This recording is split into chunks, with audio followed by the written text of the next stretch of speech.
A very good morning to everyone. I hope you all are fit and fine. So today we are going to start our new lesson, that is leadership, communication and control. It is a chapter of business studies, so we are going to start with the concepts of this chapter. इस chapter में 3 segments हैं, leadership, communication and control. तो सबसे पहले हम start करते हैं with leadership. Leadership क्या होती है?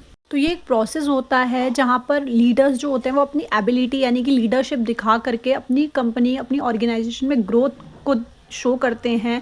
जहाँ पर जो लीडर्स होते हैं उनका प्रोसेस होता है, लीडरशिप एक प्रोसेस होता है जहाँ पर वो लोगों को और जो उनके वर्कर्स हैं उनको इन्फ्लुएंस करते हैं, उनके बिहेवियर के अकॉर्डिंग उन्हें मोटिवेट करते हैं और उनको समझाते हैं कि हाँ इस तरीके से काम करो। उनकी स्किल्स के अकॉर्डिंग उनको काम बताते हैं और उनके काम को लीड करते हैं कि वो काम सही से कर रहे हैं या फिर नहीं कर रहे हैं। It is a kind of part of, you can say, directing. कि डायरेक्टिंग में भी यही होता है, बट डायरेक्टिंग जो है वहाँ पर लोगों का काम चेक किया जाता है और यहाँ पर एज अ लीडर की तरह लोगों को गाइड भी किया जाता है और लोगों को सुपरवाइजर भी करी जाती है। तो सिग्निफिकेंस क्या है लीडरशिप के? तो सबसे पहला है कि टेकिंग द फर्स्ट स्टेप। ये हर चीज़ में जो स्टेप है वो सबसे पहले लिया जाता है कि जो काम नहीं भी हुआ है, लाइक आपने कोई भी पॉलिसीज़ बनाई हैं उन सबको भी लोगों को बताने के लिए, कम्युनिकेट करने के लिए, पॉलिसीज़ को, प्लान्स को, सबऑर्डिनेट्स को बताने के लिए, तो काम से पहले ही ये, जहाँ पर काम भी स्टार्ट नहीं हुआ होता उससे पहले ही हम इसको लीड कर लेते हैं लोगों को। नेक्स्ट इसका काम होता है मोटिवेट करना। ये अगर आप लीडरशिप कर रहे हैं तो ऑब्वियसली आपको लोगों को मोटिवेट भी करना पड़ेगा, otherwise people are not going to listen you any more. Like अगर आप उनको मोटिवेट नहीं कर रहे हो और उनको उनके मतलब की बात नहीं कर रहे हो तो आपको क्यों सुनेंगे? नहीं सुनेंगे। नेक्स्ट है गाइडेंस। मैंने जैसे आपको बताया कि लीडरशिप में सबसे पहला काम ही गाइड करना होता है लोगों को, आपका हक जताना नहीं होता। It is called guidance. Next आता है डेवलपिंग ट्रस्ट। यस, आप अगर किसी को लीड कर रहे हो तो आप मेक श्योर रहो कि आप उस पर ट्रस्ट भी कर रहे हो, अदरवाइज वो अगर आपका ट्रस्ट नहीं है एक दूसरे पे तो बिजनेस नो मोर, एनी मोर बिजनेस चल नहीं सकता। नेक्स्ट आता है building a work environment. Yes, अगर आप लीडरशिप करते हो तो आपकी भी रिस्पॉन्सिबिलिटी कि आप लोगों को अच्छी कंडीशन दे सको, वर्किंग कंडीशन अच्छी कर सको। This is called working condition. Next है कोऑर्डिनेशन अच्छा होना चाहिए। आप हर ये कोऑर्डिनेशन लाइन तो हर कहीं पे भी जाते हैं, अगर आप किसी भी लेवल पे आपकी अगर कोऑर्डिनेशन ही अच्छी नहीं, you can't run your business any more, तो वो चीज़ कहीं हर जगह ही इम्प्लाई होती है। नेक्स्ट आता है डेवलपिंग सक्सेसर्स, यानी कि हम यहाँ पे हम सोचते हैं कि हमारा हर एक जो बिजनेस है वो सक्सेस की तरफ जाए, तो it is like that. Next आता है हमारे पास कि फीचर्स ऑफ लीडरशिप। लीडरशिप के कुछ फीचर्स होते हैं। सबसे पहले तो है पर्सनैलिटी। तो अगर आपकी पर्सनैलिटी अच्छी होगी, फ्रेंडली पर्सनैलिटी होगी, ऑथरेटिव पर्सनैलिटी होगी, तो लोग आपकी बात ज़्यादा सुनेंगे, इवन आपकी बात मानेंगे। नेक्स्ट आता है नॉलेज। आपके पास नॉलेज होनी चाहिए एज एन सुपीरियर कि आप लोगों को मोटिवेट कर सको, उनको इन्फ्लुएंस कर सको। नेक्स्ट आता है इंटीग्रिटी होनी चाहिए। मीन्स आप रियलिटी पे बात करो, फैक्ट्स पे बात करो, कोई भी बियासनेस नहीं होनी चाहिए, बाइस नहीं होना चाहिए कुछ भी। नेक्स्ट है इनिशिएटिव, मतलब स्टार्ट करना होता है। तो एक गुड लीडर वो होता है जो अच्छे से स्टार्टिंग से अच्छे से उसको रोल मोल्ड कर सके। नेक्स्ट आता है हमारे पास मोटिवेशन स्किल्स आपके अंदर अच्छी होनी चाहिए। ये फीचर्स हैं लीडर के कि लीडर में क्या क्या गुण होने चाहिए। तो मोटिवेशन, आपके अंदर मोटिवेशन स्किल्स होनी चाहिए। सेल्फ कॉन्फिडेंस आपके अच्छा होना चाहिए। अगर आपके अंदर ही सेल्फ कॉन्फिडेंस नहीं होगा तो लोग आपकी मानेंगे ही नहीं, सुनेंगे नहीं। नेक्स्ट आता है हमारे पास लीडरशिप स्टाइल्स। तो जैसा कि हमने 12th में पढ़ा था कि कुछ लीडरशिप स्टाइल्स होते हैं। ऑटोक्रेटिक तो हमने पढ़ा था क्लास 12th में ही कि ऑटोक्रेटिक होता है जहाँ पे एक, आप कह सकते हो पहले ज़माने में मोनेक्री सिस्टम चला करता था, तो लाइक दैट ऑटोक्रेटिक लीडरशिप होती है जहाँ पे सिर्फ एक के हाथों में सारी की सारी पावर होती है और आगे जितने भी होते हैं वो सारे के सारे वर्कर्स की तरह काम करते हैं, उनके पास कोई पावर नहीं होती, कोई भी डिसीजन लेने की कुछ भी। तो इसे बोलते हैं ऑटोक्रेटिक लीडरशिप। यहाँ पे बहुत सारे प्रॉज होते हैं, कॉन्स वो हर एक लीडरशिप में होते हैं। तो प्रॉज में है कि स्पेशली ये डिसीजन मेकिंग के लिए इजी होता है, जल्दी हो जाता है, बहुत ज़्यादा क्योस नहीं होते, क्योंकि अगर आप हर इंसान से अलग अलग लोगे सलाह तो वो हर एक इंसान के अलग अलग परसेप्शन से वो अपनी अपनी सलाह देगा। यहाँ पे बहुत ज़्यादा टीम वर्क नहीं होता है, तो बहुत ज़्यादा ईजी टू मेक काम हो जाता है। कॉन्स इसके हैं जो नेगेटिव पॉइंट्स हैं, यहाँ पर जो डाइवर्सिटी है, मतलब लोगों के लिए यहाँ पे बेनिफिट कई बार नहीं होता है, तो हर एक इंसान के पर्सपेक्टिव यहाँ पे सेट नहीं हो पाता है। तो बहुत सारे प्रॉज भी होते हैं, कॉन्स भी होते हैं, तो आप एक बार इसे गो थ्रू करना पढ़ लेना। नेक्स्ट हम आते हैं ट्रांसैक्शनल लीडरशिप का मतलब होता है जहाँ पर ये एज अ ऑटोक्रेटिक की तरह ही होता है, बस इसका एक डिफरेंस होता है जहाँ पर जो लीडर होता है वो हर एक मेंबर से कंसल्ट करता है चीज़ों को, बट येस जो उसकी डिसीजन होगी वो leader he at the end approve करेगा, बट स्टिल वो सब लोगों से सलाह लेकर उसके बाद यहाँ पर डिसीजन बनाता है। और ऑटोक्रेटिक में वो सिर्फ अपना डिसीजन बनाकर लोगों को बताते हैं और यहाँ पर वो सबसे सलाह लेते हैं। एट द एंड वो सबकी सलाहों को मद्देनज़र रखते हुए सारे के सारे जो हैं डिसीजंस बनाते हैं। तो यही मेन डिफरेंस है इसके अंदर। इसके अंदर भी बहुत सारे प्रॉस और कॉन्स होते हैं, जैसा कि मैंने आपको बताया था कि यहाँ पर इफ़ेक्टिव वे में काम हो जाता है, शॉर्ट टर्म भी होता है, यहाँ पे सबकी सलाहें भी जान लेती है और यहाँ पर इजीली काम भी हो जाता है। और कॉन्स में क्या है इसके अंदर की क्रिएटिविटी, ग्रोथ, इनिशिएटिव्स को रेस्ट्रिक्ट करता है, यानी कि वो हर एक इंसान की क्रिएटिविटी नहीं देख पाएंगे इस केस में। हाँ, वो अपने यहाँ पर मोटिवेशन में भी इफेक्ट डालते हैं कि हाँ, यहाँ पर लोग, हर एक इंसान मोटिवेट नहीं हो सकता क्योंकि हर एक इंसान के परसेप्शंस अलग है, बट कोई नहीं, यहाँ पर हर एक मिक्सचर को देख के हम काम कर सकते हैं। नेक्स्ट हम आते हैं ब्यूरोक्रेटिक लीडरशिप। इसका मतलब होता है ये बेसिकली वहाँ पर होता है जहाँ पे कमांड फॉलो करी जाती है, कोई भी स्ट्रेटेजी होती है जो हम पहले के टाइम में फॉलो करते थे मोनार्की सिस्टम वगैरह में, तो यहाँ पे ये वाला सिस्टम चलता है और यहाँ पर कमांड स्केलर चेन्स वगैरह बहुत ज़्यादा स्ट्रिक्टली फॉलो होती हैं। तो यहाँ पर बहुत सारे आप कॉन्स बोल सकते हैं कि हम यहाँ पे कोई भी बेनिफिट्स वगैरह ज़्यादा होते नहीं है, पहले के टाइम में जैसे मोनार्की चलता था वैसे ही ये चलता है यहाँ पर। नेक्स्ट हम आते हैं चारिस्मेटिक लीडरशिप। वो लीडरशिप होती है जहाँ पे हम इन्फ्लुएंस करते हैं दूसरों को अपनी कम्युनिकेशन स्किल से, मतलब हम उसके ऊपर अपनी सारी की सारी जिम्मेदारियाँ थोपते हैं। यू कैन से कि हाँ, हम अपनी चीज़ों को मनवाते हैं लोगों से by our leadership, by our communication skills. तो यहाँ पर हम इंस्पायर करते हैं, लोगों को मोटिवेट करते हैं अपने पॉइंट ऑफ व्यू से, और हम लोगों को उनकी सलामती को ना जानते हुए भी हम उनसे हाँ करवाते हैं कि ठीक है भाई, हाँ हम सही हैं, आप इस चीज़ में एग्री कर दो। तो ये वाली यहाँ पर बात होती है। जैसे महात्मा गांधी के टाइम में जब हम इंडिपेंडेंस नहीं हुए थे तो उस टाइम में जो वो चीज़ें चलती थी वो यहाँ पर भी फॉलो की जाती है। ट्रांसफॉर्मेशनल लीडरशिप, इस लीडरशिप में डेवलप करते हैं विज़न, नज़रिया डेवलप करते हैं लोगों की नीड को इंस्पायर करते हुए, यानी कि यहाँ पर लोगों की नीड्स को जानते हुए, कॉमन गोल को देखते हुए यहाँ पर हर एक चीज़ का नज़रिया देखते हैं। तो ये मेन जो डिफरेंस है वो इस लीडरशिप में और जो बचे हुए जो हमने पढ़े हैं ऊपर लीडरशिप में, यहाँ पर लोगों के साथ सारी की सारी चीज़ें डिस्कस करी जाती है, उसके बाद एक पॉइंट ऑफ व्यू सेट करा जाता है जिससे कि एक कॉमन गोल पर हम काम कर सकें। तो ये बहुत ज़्यादा अच्छा माना जाता है। इसका प्रॉस और कॉन्स पढ़ना, एक बार सारे के सारे प्रॉस और कॉन्स आप खुद से पढ़ना जिससे आपको क्लैरिटी अच्छी हो। नेक्स्ट आता है coaching leadership. Coaching leadership is a kind of coaching, जिस तरीके से हाँ, हमें यहाँ पे सिर्फ सपोर्ट मिलेगा, सिर्फ गाइड होगी, हम मतलब सारे के सारे वर्कर्स जो है वो अंडर एक गाइडेंस में होंगे, बाकी जो काम है वो सब खुद करेंगे, अपनी इच्छा से करेंगे। इसके अंदर प्रॉस ज़्यादा होंगे, ज़्यादा क्योस वगैरह नहीं होते इस वाले केस में, इस वाली लीडरशिप में। तो ये अच्छा भी माना जाता है, इससे पीछे से सपोर्ट होता है, बट हाँ, कोई रिस्पॉन्सिबिलिटी आप किसी को रिस्पॉन्सिबल नहीं ठहरा सकते, इसके अंदर यही प्रॉब्लम होती है बस। नेक्स्ट आते हैं democratic leadership. Democratic leadership also known as participative leadership, यहाँ पे पार्टिसिपेटिव लीडरशिप भी से कहा जाता है। बहुत अच्छी लीडरशिप मानी जाती है अभी तक की कि हाँ, यहाँ पर हर एक इंसान डेमोक्रेटिकली यहाँ पर अपनी बात को रख सकता है, अपने पॉइंट ऑफ व्यू शेयर कर सकता है, और हर एक इंसान के मद्देनजर रखते हुए यहाँ पे लीडरशिप बनाई जाएगी। सबसे अच्छी लीडरशिप मानी जाती है, यहाँ पे हर एक पर्सन का पार्टिसिपेंट इंपॉर्टेंट होता है। नेक्स्ट आता है कोलैबोरेशन लीडरशिप। ये होता है जहाँ पे एनकरेज करते हैं हम लोगों को कोलैबोरेट करने के लिए, means a kind of help, जहाँ पे हमें एक दूसरे की हेल्प के बिना कोई भी काम नहीं कर सकते हैं। यहाँ पे हर एक पॉइंट पे हमें दूसरे की हेल्प चाहिए, तो ये कोलैबोरेशन होता है। बहुत ज़्यादा इंपॉर्टेंट नहीं है, बट हाँ, इसके प्रॉस और कॉन्स पढ़ लेना। आप छोटे छोटे हैं ये, तो आप ज़रूर इसको गो थ्रू करना। नेक्स्ट आता है सर्वेंट लीडरशिप। इस वाली लीडरशिप में हमें डायरेक्टली हम ग्रोथ पे बात करते हैं, इधर वो मेंबर्स की ग्रोथ हो या फिर कंपनी की ग्रोथ हो। यहाँ पे सिर्फ हम ग्रोथ की बात करते हैं और हर एक इंसान के माइंड सेट का ग्रोथ हो, हर एक चीज़ की हम सिर्फ ग्रोथ की यहाँ पे चाहेंगे कि हाँ, हमारी कंपनी में ग्रोथ हो, हमारे हर एक पॉइंट पे हमारी सिर्फ ग्रोथ ही हो। तो ये मेन मोटिव होता है सर्वेंट लीडरशिप का। ये भी एक अच्छी लीडरशिप मानी जाती है for the growth of the others के यहाँ पे बात होती है, तो अच्छी लीडरशिप कही जाती है एक तरीके से। नेक्स्ट आता है लाइस फेयर लीडरशिप। आपने 110% क्लास 12th में पढ़ी है, बहुत अच्छी तो नहीं मानी जाती है, बट स्टिल ठीक होती है। यहाँ पे लाइस फ्री होता है जहाँ पे लोग फ्री होते हैं। ये एक फ्रेंच का वर्ड है जहाँ पर ये इसका मतलब होता है फेरे, मतलब लाइस फ्री मतलब होता है फ्रीनेस। तो यहाँ पर हर एक पर्सन जो है वो फ्री है, किसी के ऊपर कोई बाउंडेशन नहीं है, हर एक इंसान अपने अपने काम कर रहा है। बट ये इसके बहुत ज़्यादा नेगेटिव पॉइंट्स भी माने जाते हैं कि यहाँ पे कोई किसी की सुनता नहीं है, बहुत ज़्यादा लो प्रोडक्टिविटी होती है, हम किसी को रिस्पॉन्सिबल नहीं बोल सकते हैं। तो ये लाइस फ्री लीडरशिप बहुत ज़्यादा एग्जाम में आती है, तो आप गो थ्रू करना कि आप इसे पढ़ सके अच्छे से। वैसे नेक्स्ट हम मूव करते हैं what should be the qualities of good leader, कि जो गुड लीडर होते हैं उनकी क्वालिटीज़ क्या होनी चाहिए। तो सबसे पहला है कि वो लोगों को इन्फ्लुएंस करना चाहिए टुवर्ड्स देयर बिहेवियर। उनके अंदर ये एबिलिटी होनी चाहिए लीडर के अंदर कि वो लोगों को विलिंगली काम उनको प्रोवाइड कर सके, उनके साथ कॉपरेट कर सके। नेक्स्ट होता है इंटरपर्सनल प्रोसेस। हाँ, ये एक इंटरपर्सनल प्रोसेस होता है between the follower and leader. तो यहाँ पर वो पर्सनली उनको डिटरमाइन कर सके, उनके साथ किस तरीके से एफिशिएंटली एक्टिवली वो कंपनी में और ऑर्गेनाइजेशन के लिए काम कर सकें। नेक्स्ट आता है अटेनमेंट ऑफ कॉमन गोल। हाँ, यहाँ पे जो लीडर्स हैं, जो वर्कर्स हैं, उन्हें जो काम कर रहे हैं, उनको एक ये थिंकिंग रखनी चाहिए कि हमारी जो कॉमन गोल है वो सेम होना चाहिए, जिससे कि हम अपने ऑर्गेनाइजेशनल के गोल को अचीव कर सकें।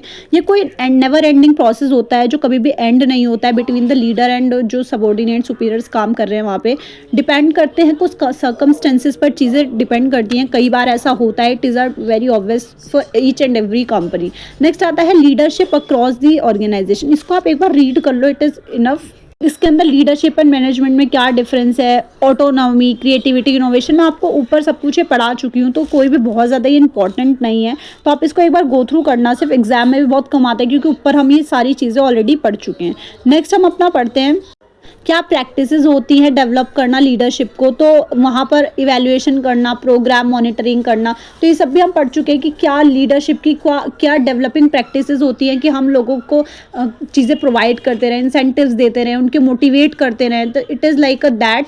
एंड यहाँ पर नेटवर्किंग बढ़ाते रहे हम। जो CEO है, जो चीफ एग्जीक्यूटिव ऑफिसर है, वो हर एक चीज़ को लीडरशिप की क्वालिटी जो है वो लोगों में डेवलप करे, जहाँ पर वो अपने आप का खुद जो है वो लीड कर पाएँ और अपने काम को टुवर्ड्स लोगों को वो इन्फ्लुएंस कर सके। तो इट इज़ काइंड दैट। तो आप इसको एक बार रीड कर लेना। अब आता है कि रिलेशनशिप क्या है फॉलोवरशिप में और लीडरशिप। तो डिफरेंस आप खुद एक बार पढ़ना है रिलेशनशिप।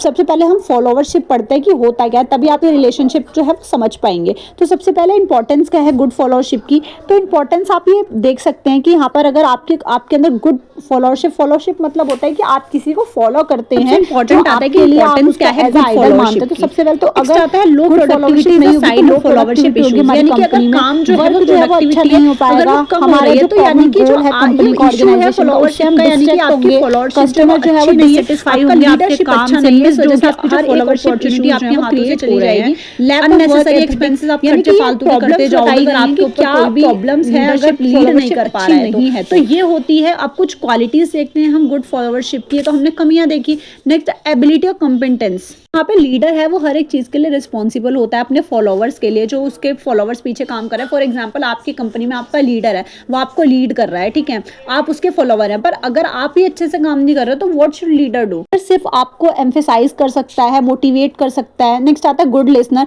आप एक गुड लिसनर होने चाहिए, आपके अंदर एबिलिटी अच्छी होनी चाहिए, आप फेयरनेस होने चाहिए, आप खुद भी थोड़ा सा मोटिवेट होने चाहिए टुवर्ड्स दी वर्क।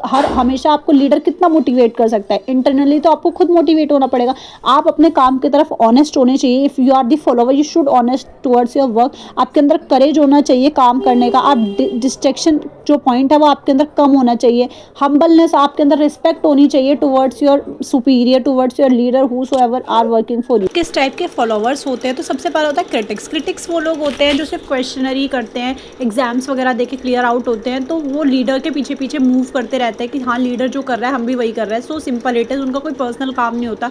नेक्स्ट होता है साइकोफेंट। साइकोफेंट मतलब होता है चापलूस, जो हाँ लीडर के आगे पीछे घूमते रहते हैं, इधर वो सही है गलत है वो उसकी पीछे पड़े रहते हैं। नेक्स्ट आता है रियलिस्टिक। रियलिस्टिक वो पीपल होते हैं जो रियलिटी पे बात करते हैं, फैक्ट पे बात करते हैं। अगर वो लीडर सही है तो वो सही बोलेंगे, गलत है तो गलत बोलेंगे। लॉयल्टी होती है जहाँ पे सपोर्ट होता है लीडर का, वो लीडर को सपोर्ट करते हैं और साथ में उनको साथ देते हैं। तो it is a kind of leadership. आते हैं ट्रांजिट। ट्रांजिट वो लोग होते हैं जो खुद सेल्फ मोटिवेटेड होते हैं, उनको मोटिवेशन की कोई भी लीडर की नीड नहीं होती है। तो it is kind of followers. Next आता है कम्युनिकेशन। कम्युनिकेशन हमें पता है कि बातचीत होती है जहाँ पर दो पर्सन होते हैं, 2 और मोर पीपल जो है वो बातचीत करते हैं।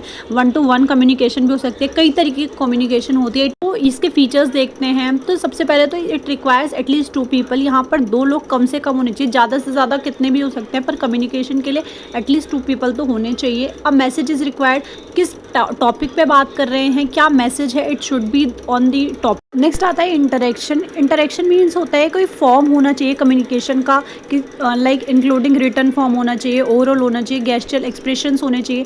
तो कम से कम एक एटलीस्ट 1-to-1 एक फॉर्म होना चाहिए कम्युनिकेशन करने के लिए। 2 वे प्रोसेस होता है, कोई 1 वे प्रोसेस, कोई भी 1 पीपल से आप अकेले ही कम्युनिकेशन नहीं कर सकते हैं। ये 2 वे प्रोसेस होता है जहाँ पे 2 पार्टीज इन्वॉल्व होती हैं। नेक्स्ट आता है it's primary goal to elicit to response. Communication का जो प्राइमरी गोल होता है वो ये मान के चलता है कि हाँ सामने वाला मुझे रिस्पॉन्स देगा। It is a primary goal of any kind of communication. Next आता है फॉर्मल और informal communication is possible. Communication में फॉर्मल भी हो सकता है, इनफॉर्मल, दोनों। हम इसको अभी फर्दर पढ़ते हैं कि इसको डिटेल में पढ़ते हैं हम, बट यहाँ पे दोनों चीज़ें पॉसिबल हैं। नेक्स्ट है it flows up and down as per the well of the side to side. ये किसी भी तरीके से अपवर्ड डाउनवर्ड, लाइक आप अपने सुपीरियर से बात कर सकते हैं, अपने डाउनवर्ड यानी कि यू कैन से वर्कर से बात कर सकते हैं, साइड टू साइड जो आपके सहपाठी हैं उनसे बात कर सकते हैं। तो कम्युनिकेशन जो है वो अक्रॉस द लेवल चलता रहता है। It is an essential component of the exchange process. Obviously अगर आप कम्युनिकेशन नहीं करेंगे तो आपकी कंपनी में काम हो ही नहीं पाएगा। तो ये एक इसेंशियल कंपोनेंट है एक्सचेंज करने का प्रोसेस। नेक्स्ट आते हैं कंपोनेंट्स क्या होते हैं कम्युनिकेशन के, क्या क्या तरीके हैं। तो सबसे पहला आप कह सकते हैं ट्रांसलेटर होता है, जो एक पर्सन दूसरे पर्सन से ट्रांसलेट करता है चीज़ें। You can say speaker, issuer, writer, everything. Expression से आप ट्रांसलेट कर सकते हैं, दूसरों को बता सकते हैं। कंपोनेंट्स होते हैं message, it is very important. Message ही कोई बात ही नहीं होगी तो आप क्या ट्रांसलेट करोगे। चैनल होना चाहिए कम्युनिकेशन का, यू कैन से कोई भी इंडिविजुअल है, कोई डिपार्टमेंट्स हैं तो वहाँ पर चैनल्स यू कैन से कह सकते हैं आप। रिस्पॉन्स और फीडबैक होना चाहिए। अगर आप रिस्पॉन्स ही आपको नहीं मिलेगा, फीडबैक नहीं मिलेगा तो आप कम्युनिकेशन, अगर आप ही बोलते रहोगे कोई रिस्पॉन्स ही नहीं है तो how can you communicate with someone, no. Next आते हैं प्रोसेस क्या है कम्युनिकेशन का। तो ये बहुत ज़्यादा ईजी है। सबसे पहले आप किसी को सेंड करते हैं, यहाँ पे डायग्राम भी दे रखा है। सबसे पहले होता है सेंडर, उसके बाद उसको सेंड, जैसे आपने किसी को कुछ भी सेंड करा, ठीक है। नेक्स्ट है वो मैसेजर पे जाता है। मैसेजर यानी कि जो भी फैक्ट्स होते हैं, मैसेज जो भी होता है, उसके बाद उसे एनकोडिंग करते हैं सिम्बॉलिकली। अगर सिंबल है तो सिम्बॉलिकली करेंगे, मतलब लाइक दिस। तो ये जो प्रोसेस है वो वर्क करता है। एज वी नो बहुत इजी है और बहुत ज़्यादा इंपॉर्टेंट तो नहीं है, बट आप इसे एक बार खुद से एक बार रीड आउट करना बहुत इजी है।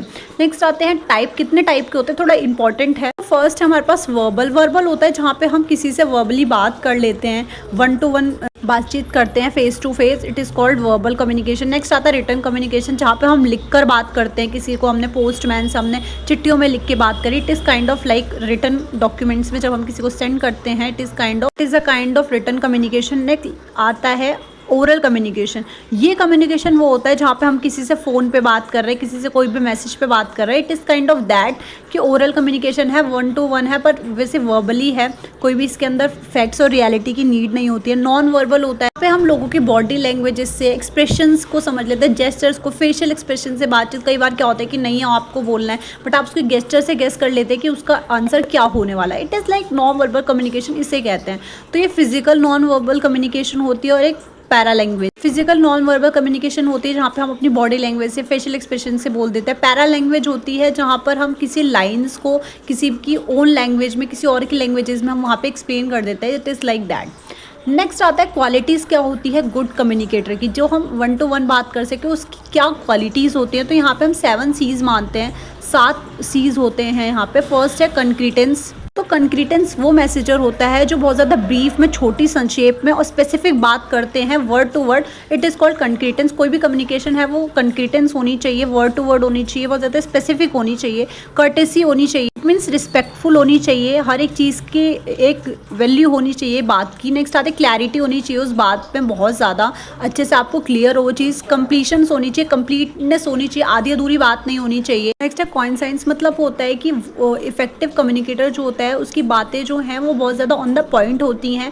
कोई इधर उधर की फालतू बातें नहीं, ऑन द पॉइंट पे बात करते हैं। कंसिडरेशन मतलब होता है डिसरिस्पेक्टफुल नहीं होना चाहिए। रिसीवर जो है वो उसकी इमोशंस की वैल्यू होनी चाहिए वहाँ पर, और उसकी कंसिडरेशन यानी कि अगर आप रिस्पेक्ट दे रहे हैं तो आप रिस्पेक्ट लेने के भी काबिल वहाँ पर होते हैं। इट इज़ लाइक दैट कि यहाँ पर हर करेक्टनेस होनी चाहिए बातों में कि करेक्ट कितना बोल रहा है। तो ये कुछ पॉइंट्स होते हैं जहाँ पर हम गुड कम्युनिकेटर बोल सकते हैं। किससे क्या गोल्स होते हैं कम्युनिकेशन को इफेक्टिव बनाने के। तो सबसे पहला होता है चेंज, कि हर एक हमें चेंज परस्यू करना चाहिए as per the employees behaviour and everything. Next है डायरेक्शन क्या होनी चाहिए। डायरेक्शन जो है वो क्लियर होनी चाहिए हमारी, कि हम किस तरीके से किस टॉपिक पर बात करें कि हम अपने कम्युनिकेशन को इफेक्टिव बना सकते हैं। नेक्स्ट आता है फैक्टर्स, क्या क्या इन्फ्लुएंस करते हैं अच्छी कम्युनिकेशन बनाने में। तो सबसे पहले क्लैरिटी, जैसा मैंने सब कुछ आपको ऊपर पढ़ाया है सेम वही है। क्लैरिटी मैटर करती है, नॉलेज होनी चाहिए उस टॉपिक पे आपको, तभी आप कम्युनिकेट कर पाओगे। लिसनर जो है वो अटेंटिव होना चाहिए। अगर आप बोल रहे हैं तो एटलीस्ट आपके पास लिसनर का अटेंशन होना चाहिए कि आपको सब सुन रहे हैं। दैट इज़ कॉल्ड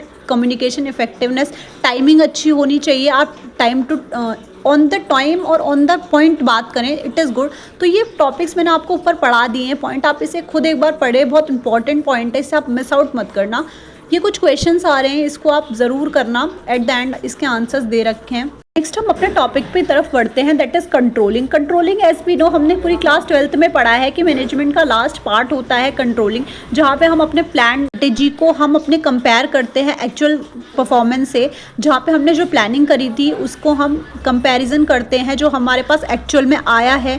तो एज वी नो कंट्रोलिंग क्या होती है, यहाँ पे कंपैरिजन होता है प्लानिंग का और जितने भी हमने सारे के सारे फॉलो करी हैं अपनी फॉलोवरशिप। नेक्स्ट आते हैं फीचर्स क्या है इसके। तो हमारा फीचर यही होता है कि हम अपने ऑर्गेनाइजेशनल ऑब्जेक्टिव को कंप्लीट कर सकें, अचीव कर सकें। यहाँ पे हम एफिशिएंट यूज़ करते हैं रिसोर्सेज का। स्टैंडर्ड हम इसको सेट करके स्टार्टिंग में स्टैंडर्ड सेट करके चलते हैं। तो यहाँ पे हम इसको मैच करते हैं कि ये पूरा हुआ है या नहीं हुआ है। यहाँ पे एरर्स जो है वो कम हम लोग रिड्यूस करने की कोशिश करते हैं। यहाँ पे आते हैं कि कंट्रोलिंग के प्रोसेस किस तरीके से होता है। तो सबसे पहला प्रोसेस है कि एस्टेब्लिश, हमने प्लानिंग में ही इसका क्या कर लेते हैं कि हम अपना स्टैंडर्ड जो है वो इस्टेब्लिश कर लेते हैं कि हम क्या करेंगे स्टार्टिंग में। नेक्स्ट आता है मेजरमेंट करते हैं एक्चुअल परफॉर्मेंस का, कि हमने परफॉर्मेंस में हमारी क्या, मैंने आपको एक एग्जांपल दिया था कि फॉर एग्जांपल कि हमने स्टार्टिंग में सोचा था कि हम 1 लाख रुपए कमाएंगे, एक्चुअल में हमने 80,000 रुपये कमाए। तो अब हम कंपेयर करेंगे कि 20,000 की डेविएशन क्या रह गई और हम उस पर काम करेंगे, कनेक्टिव एक्शंस जो हैं वो लेंगे कि हमने काम क्या किया। It is a process of controlling. अब कितने तरीके के कंट्रोल होते हैं? 3 तरीके से कंट्रोल होता है। सबसे पहले feedback control, on the basis of feedback जितने भी एट द एंड हम जब चेक करते हैं क्या फीडबैक आया उसके हिसाब से हम कंट्रोलिंग करते हैं। रियल टाइम कंट्रोल होता है जहाँ पर हम काम होने से पहले ही, कोई भी लॉस होने से पहले ही हम कंट्रोल कर लेते हैं। It is called real time control, इसको हम कॉन्करेंट कंट्रोल भी बोलते हैं। नेक्स्ट आता है प्रिडिक्टिव, यानी कि फीड, यानी कि जो प्रिडिक्ट हम पहले से ही कर लेते हैं। It is called predictive control, it is like that. Next benefits क्या है कंट्रोलिंग के। बेनिफिट्स में आप बहुत चीज़ें होते हैं, लाइक ये मोटिवेट करता है अगर हमारे अच्छा काम होता है तो, और हमें एज अ बेनिफिट भी मिलता है कि जहाँ पे हम इसको कंपेयर कर सकते हैं अपने इंपॉर्टेंट टूल्स को। हम अपना टाइम वेस्ट नहीं करते हैं हर एक चीज़ को कंपेयर करने में, हमें डायरेक्टली सब कुछ दिखता है। इट इज़ लाइक दैट कि बेनिफिट्स तो बहुत हैं। ड्रॉबैक्स क्या हो सकते हैं इसके? ड्रॉबैक्स हैं कि हमें स्टार्टिंग में स्टैंडर्ड को ही सेट करने में बहुत ज़्यादा डिफ़िकल्टी होती है। यहाँ पर कंट्रोल अच्छा नहीं हो पाता है एक्सटर्नल फैक्टर्स पर, जो जैसे पॉलिसीज़ वगैरह हैं, टेक्नोलॉजीज़ हैं, इन पर फैक्टर्स पर जो है वो नहीं कंट्रोल हो पाता है, एक्सपेंसिव बहुत पड़ जाता है। It is type of control mechanism. क्या कंट्रोल जो मैकेनिज्म है वो कितने तरीके के होते हैं? तो सबसे पहला बजटरी कंट्रोल। बजटरी कंट्रोल आप नाम से ही पता कर सकते हैं कि जो बजट पे कंट्रोल करता है, जिसकी हम planning controlling according to budget करते हैं। तो सबसे पहले है वेरिएंस एनालिसिस, जो हमने स्टार्टिंग में, वेरिएंस मतलब होता है कमी या फिर डिफरेंस। तो वेरिएंस किस तरीके से हमने स्टार्टिंग में बजट कुछ और सोचा था, एट द एंड कुछ डिफरेंस आ गया बजट में। It is like that. Performance budgeting, जहाँ पे हमने परफॉर्मेंस का कुछ और सोचा था पर परफॉर्मेंस वो सही तरीके से हो नहीं पाया, ये एनालिसिस करना। मैनेजमेंट ऑडिट, कि मैनेजमेंट हमने जितना भी किया था as per the plan, as per the evaluation of everything management का, वो सही से नहीं हो पाया, तो उसमें हम लोग कंट्रोलिंग कर सकते हैं। इंटरनल ऑडिट, इंटरनल जो कंपनी के अंदर से हुआ है रिपोर्टिंग में, अकाउंटिंग में, और जो ऑनर्स हैं और एम्प्लॉयज़ ने जो भी इंटरनल ऑडिट किया। It is like that. Zero base budgeting यहाँ पर होती है, पर हम किसी बेस पर बजटिंग नहीं करते, as per the our opinions हम लोग बजटिंग करते जाते हैं। इट इज़ लाइक दैट कि यहाँ पर किस तरीके से हम कंट्रोल करते हैं।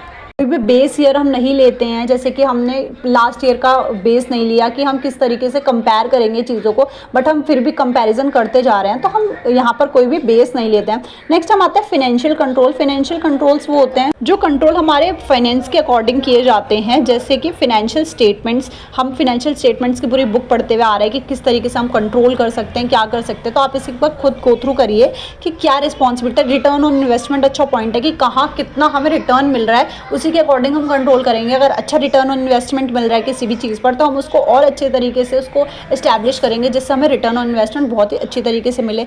रेशन एनालिसिस हम करते हैं। रिस्पॉन्सिबिलिटी अकाउंटिंग होती है, तो मैंने सब कुछ आपको अकाउंटिंग में पढ़ा रखा है, ये सब कुछ आप वहाँ पर पढ़ सकते हैं। नेक्स्ट आता है क्वालिटी कंट्रोल। क्वालिटी कंट्रोल आप समझ सकते हैं कि क्वालिटी पे सारी की सारी कंट्रोलिंग करना, like acceptance samplings and all. तो it is a like that histogram बनाना। तो क्वालिटी जितनी होती है, ये बहुत ज़्यादा इंपॉर्टेंट नहीं था, वैसे एग्जाम में बहुत कम आता है, बहुत कम। तो आप इसे एक बार खुद पढ़ना, मैंने आपको इसका पूरा का पूरा बता दिया बेसिक में क्या होता है। तो ये कुछ क्वेश्चंस आ रहे हैं, आप इसको ज़रूर करना। समरी है, पूरा चैप्टर पढ़ने के बाद आप एक बार समरी खुद पढ़ सकते हैं, थोड़ा बहुत ही, मतलब पूरा चैप्टर तो आपने पढ़ ही लिया है। नेक्स्ट है ग्लोसरीज। चैप्टर में जितनी भी टर्म्स यूज़ हुई है उनकी डेफिनेशंस है, आप इसे एक बार ज़रूर देख लेना। सिर्फ नेक्स्ट जितने क्वेश्चंस मैंने आपको ऊपर दिए हैं उनके आंसर्स हैं, इसको आप ज़रूर देखना क्वेश्चंस करने के बाद, अटेम्प्ट करने के बाद। लास्ट ये क्वेश्चंस है, 13 क्वेश्चंस हैं जो बहुत इंपॉर्टेंट क्वेश्चंस हैं, जो हर एग्जाम्स में देखे जाते हैं, जो डी.यू. सोल ने खुद से ही इस्टेब्लिश करे हैं क्वेश्चंस आप एक बार ज़रूर कर लेना। इसके आंसर्स जो हैं वो पूरे नोट्स में ही है, मैंने इसलिए आपको बुक से पढ़ाया है, कुछ भी मैंने अपनी साइड से नोट्स नहीं बनाए हैं कि आप 1 to 1 इसको अच्छे से पढ़ सको खुद से। तो ये चैप्टर जो है वो यहाँ पे एंड होता है, बहुत लॉन्ग चैप्टर था तो थोड़ा सा टाइम टेकिंग भी था, बट ये चैप्टर यहाँ पे कंप्लीट होता है। तो अगर ये वीडियो आपको यूज़फुल लगी हो, अच्छी लगी हो, तो please do like, comment and share the video with your friends whosoever want this video. Please subscribe my channel as well, and thank you for watching the video.